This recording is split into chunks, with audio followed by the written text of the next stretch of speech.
সম্মানিত দর্শক শ্রোতা, আসসালামু আলাইকুম।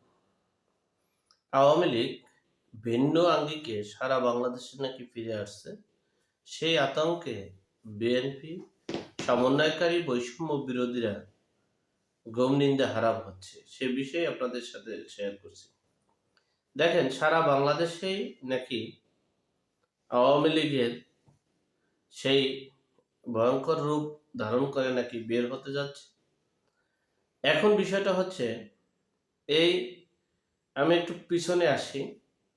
কোনো দুর্ঘটনা ঘটলে, কোনো অকারেন্স হলে আমরা গত 15 বছরে শুনেছি যে এটা করেছে কে? বিএনপি জামাত। এটা করেছে কে? হেফাজত শিবির।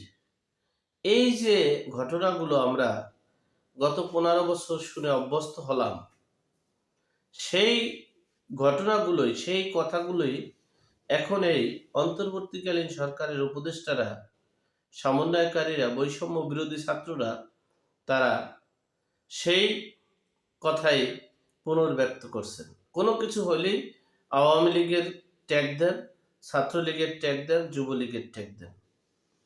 ফরিদপুরের আলফাডাঙ্গা উপজেলার একটা বিএনপির অফিস, সেই বিএনপি অফিসে বোমা রেখেছে। বোমা বিস্ফোরণ ঘটাইয়া সেই অফিসটা নাকি ভেঙে তছনছ করে দিয়েছে। কয়েকদিন পর সেখানে গিয়ে যাই দেখে সেখানে এমন বোমা ছিল, সে বোমা আবার কিছু ফোটেও নাই, 4টে বোমা উদ্ধারও করেছে। এই বোমা রেখেছে, বাস্ট হয়েছে, 4টে বোমা ছিল, সেটা বাস্ট হয় নাই, এগুলো করেছে আওয়ামী লীগ। তদন্ত করে দেখেন, রিপোর্ট করে দেখেন, দেখবেন আসল থলের বিড়াল বের হয়ে যাবে, কিন্তু সেটা বের করবে না। এই অকারেন্সগুলো করে আওয়ামী লীগ ছাত্রলীগের ট্যাগ দিয়ে, ভারতের দালাল ট্যাগ দিয়ে এই দেশে বিশৃঙ্খলা এবং নৈরাজ্য সৃষ্টি করা হচ্ছে। এই বিশৃঙ্খলার নৈরাজ্য সৃষ্টি করে দেশের সাধারণ জনগণের উপরে একটা আতঙ্ক ফিল করাচ্ছে। আমরা গত 15 বছরে এই যে কেসা কাহিনী শুনেছি, দেখেছি, অনুমান করেছি, ঠিক সেই কেসা কাহিনীর 100 গুণ বৃদ্ধি পেয়েছে। এখন বিষয়টা হচ্ছে,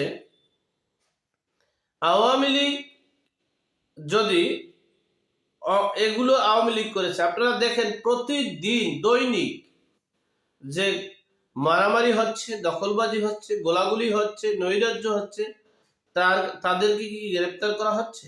হয় না। তাদেরকে কি, এই যে আপনারা রাজশাহীতে এই মেডিকেল কলেজে গেছে চাঁদা নিতে, তারা পুলিশের যে উদ্ধার করলো, তাদেরকে কে বিচারের আওতায় এনেছে? আনেনি।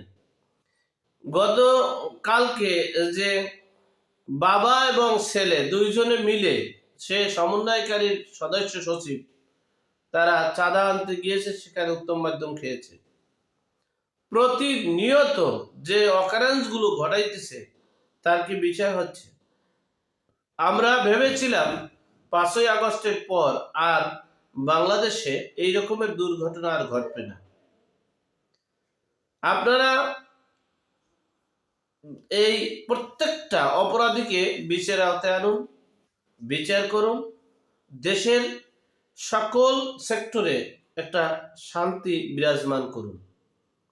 আওয়ামী লীগের ট্যাগ দিয়ে দেশে একটা দুর্বৃত্তায়ন না করে, দেশে একটা নৈরাজ্য না করে, দেশে একটা লুটপাট না করে, দেশে একটা বিশৃঙ্খলা সৃষ্টি করিয়েন না।